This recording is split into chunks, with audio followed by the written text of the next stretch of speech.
You can have you. Main event of the evening. Ready to race to you. These days are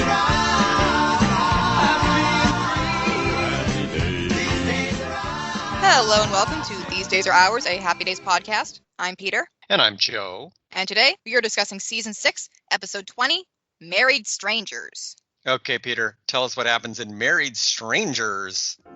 We open with Joni making a sign for Howard and Marion's 23rd wedding anniversary, as Richie comes home to help set it up on the door. How's the sign coming along? Oh, I just finished it. Give me a hand. Oh, great. Marion comes downstairs, in a bad mood, and ignores the sign. Do people eat? According to Joni, she and Howard are having a spat. Howard comes downstairs and is equally peevish. Nice day. Prove it. As Marion heads into the kitchen, passive-aggressively snapping that that's where she belongs, Howard explains that they took a test in a magazine together. Answering the question, if you went out on a date with your husband, how would you rate him? Marion chose option C, okay. Meanwhile, when asked about his wife's personality, Howard chose option C, average. The doorbell rings, and in comes Fonzie, who starts to sing an anniversary song before Richie drags him back outside. happy anniversary.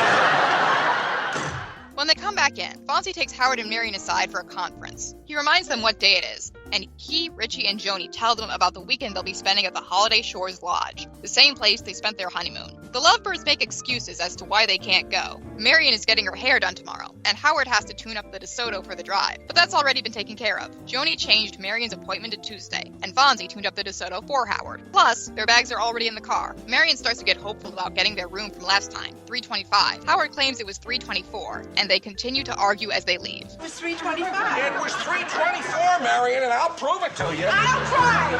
I'll be in the back seat. They get room 325 at the lodge, and Howard claims he was right about the number. He doesn't remember carrying up his luggage last time, and Marion reminds him that he did. Don't you remember you wanted to save the tip? She opens the window for the romantic view from 23 years ago, only to find a tree is now blocking it. Howard tells her she did look beautiful by the moonlight, and the two of them decide to try and bring back the excitement of their first honeymoon. After they've rearranged the furniture to be as it was 23 years ago, they go over what's next. On their first honeymoon, Howard hid in the bathroom while Marion unpacked, which they decide to skip this time. As Marion goes to the bathroom, the bellhop, Otto, arrives with the champagne Howard ordered. I hear the people who order champagne, they are big tippers, huh? Just put it on the table. Yes, sir. Howard recognizes him as the same guy working there 23 years ago. Otto says he and his brother Bruno own the place, and they still have a mortgage to pay. Howard gives him a tip, a whole quarter. Marion comes out of the bathroom after having rearranged it, and Howard pours them both champagne. Marion reminds him how it happened last time. I was in the bathroom when you were sitting on the bed with the two glasses. Then you called out, "Yoo-hoo, baby cakes." Despite not wanting to be that exact, Howard goes along with it. He lies in the middle of the bed, but since it's actually two beds pushed together, he ends up falling through them. They go downstairs for dinner, and Marion gets Howard to ask the man sitting at the table they were at 23 years ago to let them have it. The man says no. He's meeting a lady friend who is not his wife, and he asks to get a good look at the door. And you're in my way. Howard and Marion sit at the piano bar instead, and they're soon joined by the pianist, Danny Cotter. The sensational keyboard talent of Mr. Danny Cotter. Thanks for that great introduction. Who Howard recognizes as having played there 23 years ago. He's wrong, that was Danny's father. Marion requests Moonlight in Vermont, which she and Howard danced to 23 years ago. But Danny doesn't remember it until Howard tips him. Then it turns out he actually doesn't remember it. He plays Moonlight Becomes You, then Moon Over Miami, and when pressed about it says, What's the difference? A moon's a moon. Howard orders 2 vodka martinis. Then Marion says that they had stingrays on their first honeymoon, so he orders that. Danny is playing Blue Moon, and Marion asks Howard to fix it, somehow. Howard, who was grumpy about throwing his back out falling between the beds and almost getting beaten up by a man cheating on his wife and moving all the furniture around, and is also still annoyed at Marion just calling him an okay date, says it's silly to relive the past. Marion says it is not, and this just isn't working, and it's Howard's fault for not trying. She storms out, and on the way says she's going to tell the adulterer's wife. I want to tell your wife. The adulterer, panicking that Marion knows his wife, runs out. Otto brings Howard the stingrays, served in cans of pineapple preserves because fresh pineapples are out of season. Several stingrays later, a drunk Howard is tipping Danny more and more to remember Moonlight in Vermont. And it's working, even if everyone else there is thoroughly annoyed. Right, folks, huh? A pretty woman joins Howard at the piano bar, saying she's looking for a certain man who was supposed to meet her there. Howard says he left a little while ago, and the woman says it figures that she got stood up again. And it's so hard for me to meet men. I never know what to talk about, what to say. She asks Howard to buy her a drink, and though Howard is very upfront about being married with children, he does ask the woman to dance with him. Back in room 325, Marion is freshening up her makeup and waiting for Howard. Otto comes by with room service, singing Moonlight in Vermont. Yeah, it's strange. I just can't get the tune out of my head. Marion, depressed, asks Otto to dance with her for $5, and he accepts. Howard enters right as he's dipping her. Otto leaves, claiming he needs to take Bruno to his ballet lessons. Marion is initially angry at Howard. I feel like dancing, I'll dance. If I feel like being exciting, I'll just be exciting. Then admits maybe the test was right and she is average. Howard says, so what? She's average, and he's an okay date. We're both a couple of C's, Marion. Mr. and Mrs. C. And if Howard has to be a C, he's glad he's got someone as wonderful as Marion to be a C with him. They kiss. And Marion says they may be C's by themselves, but together, they're an A. Why else would their children and Arthur go to all this trouble to give them a second honeymoon? They decide to go home, and then Howard falls through the beds again. Back at the Cunningham house, Richie and Joni have turned it into an Arnold's Annex, while the real thing is getting a broken pipe fixed. The broken pipe at Arnold's is not that bad. We're gonna be able to get it fixed, and Al's gonna be back in business tomorrow. Teens are dancing, and Richie's band is playing. Then Howard and Marion come home. Marion is overwhelmed by the welcome, and Howard, though annoyed, asks Richie if the band knows how to play Moonlight in Vermont. They do, but Richie says no one wants to hear that. Then Fonzie stands up and reminds him that it's their anniversary, and besides, Moonlight in Vermont is one of his favorite tunes too. They play, and Howard and Marion finally get their dance. Later, after everyone has left, Richie and Joni tell their parents they'll clean up everything tomorrow, and go upstairs after telling them they love them. We love you. Since she and Howard haven't eaten all night, Marion asks Al if there are any burgers left, but Al can't stick around. He's got a date tonight. I felt sorry for her. She never knows what to say to men. The doorbell rings. It's the woman from the lodge, who greets Howard as Howie and leaves with Al. Thank you, Peter. That was Married Strangers, which first aired back on February 6, 1979. That night, Happy Days was followed by a new Laverne and Shirley, in which Laverne wins a 5-minute shopping spree in a supermarket. You are Slotnick's 1 millionth customer. Yeah. I had no idea that Supermarket Sweep actually went back to the 1960s. I remember that episode, and I was surprised by it too. It's time for Supermarket Sweep, the TV game show that travels to your hometown and lets you run wild through your supermarket. NBC aired the 1976 movie 2-Minute Warning, starring Charlton Heston and John Cassavetes. They play cops trying to stop a crazed sniper at the LA Coliseum. Championship Sunday, the Los Angeles Memorial Coliseum. Inside the stadium, 91,000 cheering fans. On top of the scoreboard, an assassin with a high-powered rifle, ready to strike. The 2-minute warning. Who will his target be? John Cassavetes was an actor? Oh, yeah. They played cops trying to stop a crazed sniper at the LA Coliseum during a championship football game. And CBS aired the horror show, 60 Magical Years of Movie Monsters, Madmen, and Other Creatures of the Night, hosted by Anthony Perkins. It's a retrospective of horror movies from the 1920s to the mid-1970s. The Horror Show, a terrifying journey through 60 magical years of movie monsters, madmen, and other creatures. The special was written and directed by film critic Richard Schickel. So, Peter, of those three choices, what are you watching? As much as I want to see John Cassavetes take down a sniper at a football game, the horror show sounds really interesting, and I am a sucker for Anthony Perkins. The horrors that really work on us, the ones we remember forever, must do more than merely shock. They must instill terror. And the most terrible things most of us ever have to bear are the nightmares of childhood.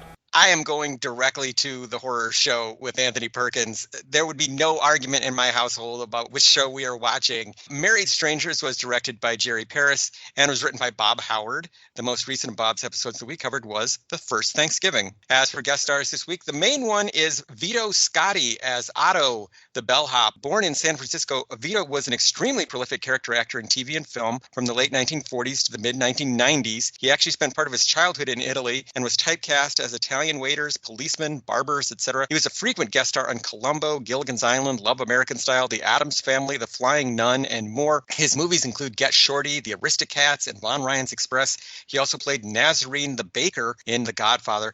Not that the war is over. This boy Enzo, they want to repatriate him back to Italy.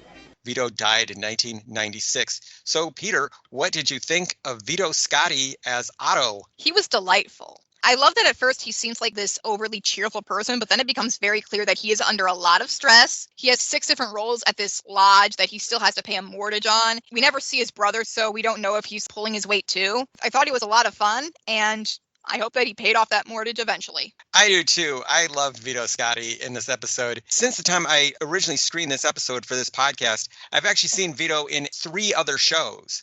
And I'm not going out looking for Vito Scotti performances. He's just in that much stuff. He brings a lot of energy and a lot of fun and a lot of humor to this part. He elevated Married Strangers to another level. He really did. We also have Crane Jackson as Hank, the adulterer. Crane, whose real name was Daniel David Dreiss, was an actor from the Bronx who is best known for his stage work both in Los Angeles and New York. He founded an actors workshop and performance center in LA. He's even name-checked in The Big Lebowski. I'm performing my dance quintet, my cycle, at Crane Jackson's Fountain Street Theater on Tuesday night, and I'd love it if you came and gave me notes. His film work includes Punchline, The Octagon, and W.C. Fields and Me. On TV, he appeared on Mannix and The $6 Million Man. Crane died in 2002. So what did you think of Crane Jackson as Hank? It was a small but amusing role, and I did really like his panicking when he thought that Marion knew his wife and was going to out him as a cheater. That was very amusing. He's this guy who's going to cheat on his wife, so he's not that sympathetic, but it's a fun little part, and it was fun seeing Crane Jackson, whose name I mainly knew from The Big Lebowski. We also have Joy McConaughey as Martha, the woman at the bar. Joy had some TV credits in the 70s and 80s, including episodes of Miami Vice and Barnaby Jones. She's also in the 1981 made-for-TV movie Sideshow. What did you think of Joy McConaughey as Martha? I feel like it was a pretty thankless role. I was amused when she showed up at the end to hook up with Al, although I was wondering how she met Al. That is confusing, and how she got to Milwaukee that quickly and made a date. She already had a date scheduled with Hank that same night. Was she driving super fast to get there before Howard and Marion got there? Maybe it's just her identical twin sister. We know that Al also has an identical twin brother, so maybe they met at some kind of convention. Now, I actually thought that Joy McConaughey was pretty funny as Martha. A lot of times the girlfriend characters on Happy Days don't even get a chance to speak. In this one, Martha not only gets to talk to Howard, she actually, in my opinion, expresses a little bit of personality. She has agency. She wants to meet a man, maybe not necessarily a nice man, given that she's going to hook up with a cheater who doesn't seem particularly polite either. And she does seem to be into Howard, even after he's made it very clear that, yeah, he's married and he has kids. But at the very least, she knows what she wants. At the end, you find out that the story that she used on Howard is the exact same story that she used on Al. This woman is introduced as this waif at the bar who has been ditched by Hank, and Howard has to be nice to her. But then it turns out that really Martha was in control of the situation the whole time. This is just a story she tells all these guys that she wants to go out with. And last but not least, we have Bob Millard as Danny Cotter, the lounge singer. This appears to have been Bob's only acting role. In fact, Bob was a real-life jazz pianist and vocalist who performed in the Los Angeles area until at least the early 2000s. What did you think of Bob Millard as Danny Cotter? For someone who had no prior or subsequent acting experience, he was pretty fun in this episode. I found the joke that he doesn't remember Moonlight in Vermont until Howard pays him sufficiently to be pretty amusing. This guy captured what it must be like to be a lounge singer who works in hotels for years and years and hears requests from tourists all the time. And it's kind of a soul-deadening job that he's doing. I think he was very much drawing on his own experience when he did this episode. As for songs this week, Henry Winkler improvises a little happy anniversary song, complete with the Minsky pickup. Do you know the Minsky pickup? It's a great little moment. Bob Millard plays several songs with the word moon in the title, including Moonlight Becomes You, Moon Over Miami, and By the Light of the Silvery Moon. No. Listen to me, will you? The song of the episode is Moonlight in Vermont, performed by Bob Millard and then by Richie's band. It's a popular song written in 1944 by John Blackburn and Carl Sustorf. It was originally recorded by Margaret Whiting, but it's since been covered by everybody from Ella Fitzgerald to Willie Nelson. The lyrics are unusual in that they do not rhyme, and each verse is a haiku. Wow. What did you think of Moonlight in Vermont as a song? I think I'd like to hear more of it. We really don't hear that much of it. The last song I want to talk about is Cause of You, performed by Anson Williams. Cause of you. Cause of you. I'm guessing it was written especially for Happy Days. It's a very 70s sounding song. It does sound more 70s than it should. As for cultural and historical references this week, Howard's newspaper of choice is again the Milwaukee Journal, but the headline is about the Equal Rights Amendment. According to the Journal, the ERA had just cleared a major hurdle, so things were looking good.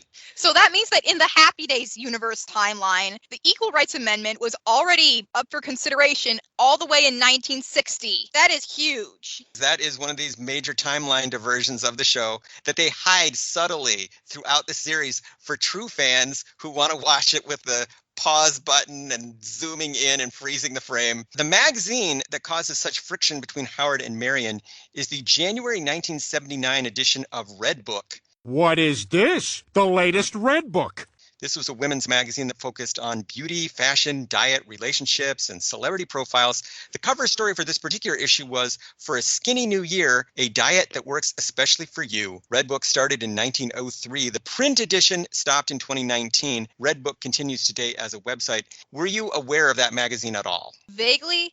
I had heard of the name. I don't think I've ever read it. There is a place in Wisconsin called Holiday Shores, but it's a campground in the Wisconsin Dells, not a lodge at Lake Geneva. Howard's estimate is accurate, by the way. It is about a 55-mile drive from Milwaukee to Lake Geneva. He and Marion should expect to spend about an hour in traffic, mostly on Interstates 43 and 120. The bar at the Holiday Shores Lodge is called the Blue Lagoon Room.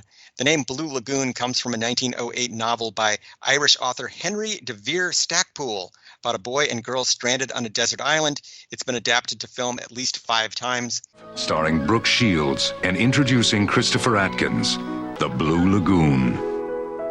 Marion insists on ordering 2 cocktails called Stingrays. There does not seem to be any standard recipe for a drink called Stingray, though at least one version I found does use pineapple juice. There's a much better known cocktail called a Stinger, consisting of brandy and creme de menthe that goes back to the 1890s. The Stingray, as we see it in this episode, seems to be an invention of Happy Days. Maybe it's like a specialty cocktail of the lodge. Those are genuine 1970s cans of Dole sliced pineapple with the corporate logo dutifully covered up with blue tape. There's a new taste in pineapple from Dole. And it amused me for some reason to think that it was somebody's job on Happy Days to find blue tape that matched the pineapple cans. And when Howard says Jiminy Crickets, Martha thinks that's the name of a fancy drink. Jiminy Crickets. Oh, no, nothing fancy like that.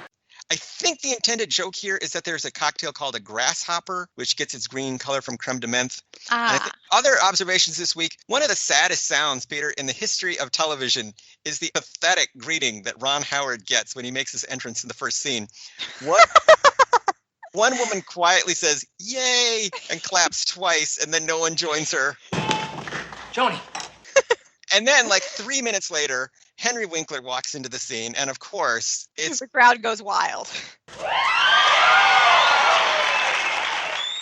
Okay, so if Howard and Marion are celebrating their 23rd anniversary, that puts their marriage at about 1938, which means that Howard was married and probably had kids before serving in World War II. We've already wiped Chuck from existence, so who knows? I fully respect that Howard wears a 3-piece suit for what he thinks is an average day. You know, if you look at old footage of people in just movies, TV shows, just anything, people were dressier 50 and 60 years ago. You know what I thought about when I was watching this episode?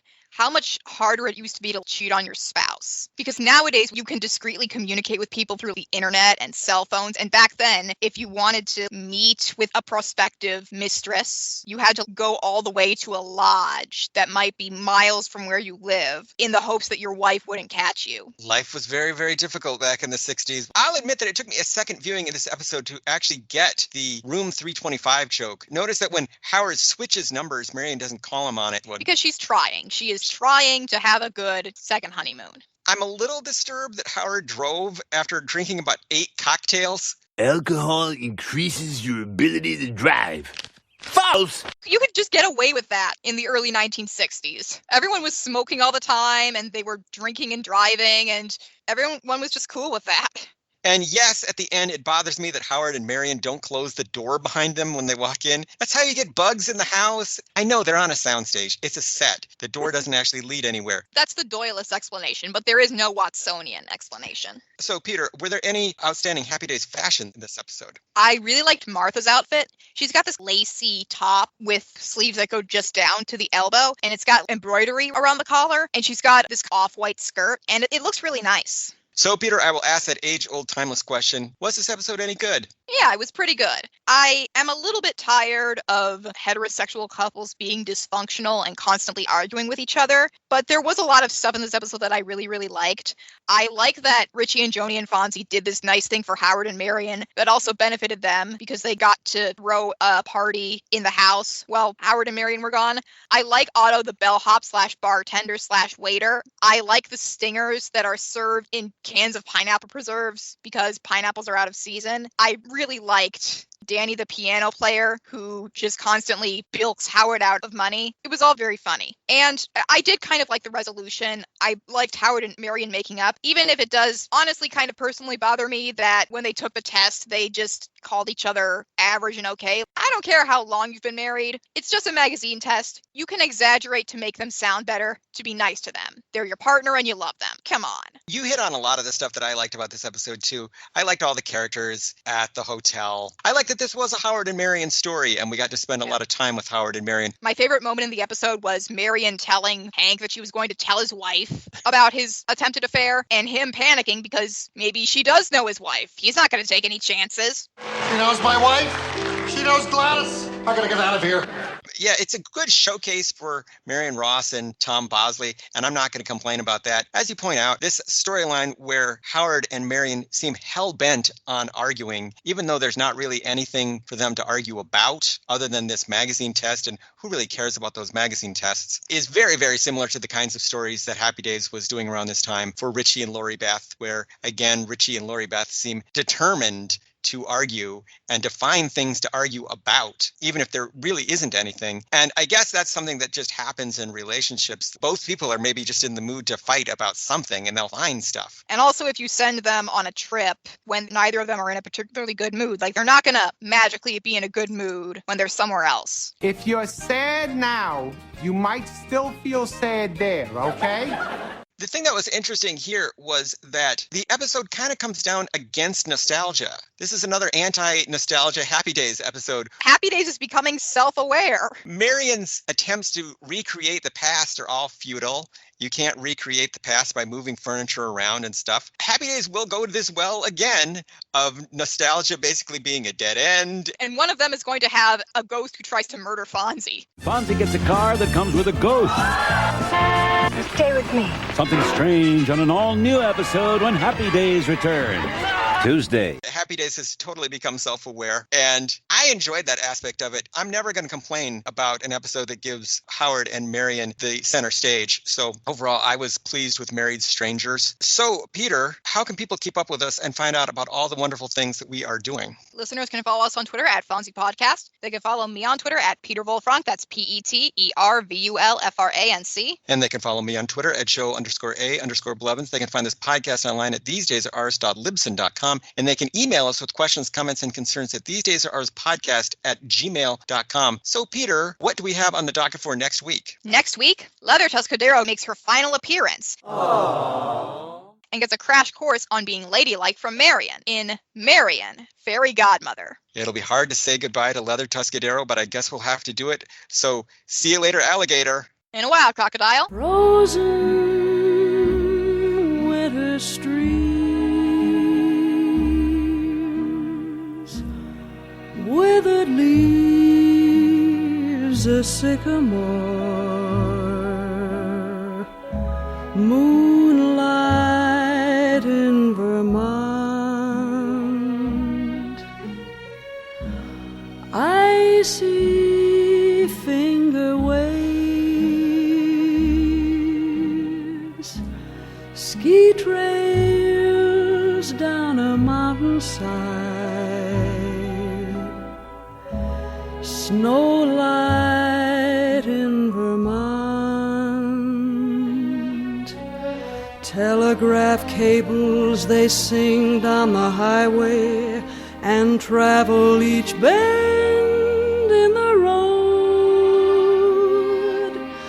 People who meet in this romantic setting are so hypnotized by the lovely